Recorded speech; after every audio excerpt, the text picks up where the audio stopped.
جو شوگر کے مریض ہیں ان کے لیے کیا حکم ہے، وہ روزہ رکھے یا روزہ چھوڑ دے، اس کی قضا کرے یا فدیہ ادا کرے؟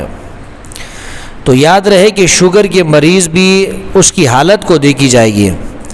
آیا وہ روزہ رکھنے کے قابل ہے یا نہیں، روزہ رکھ سکتا ہے یا نہیں رکھ سکتا۔ اگر وہ روزہ رکھ سکتا ہے، جیسے کہ بعض شوگر کے مریض ہوتے ہیں وہ اس قابل ہوتے ہیں، ان میں یہ طاقت اور صلاحیت موجود ہوتی ہے کہ وہ روزہ رکھ سکتے ہیں،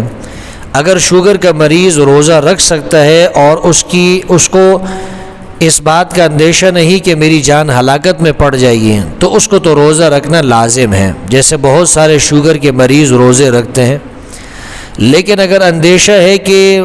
اگر روزہ رکھے گا تو شوگر کی وجہ سے اس کی جان ہلاکت میں پڑ جائے گی،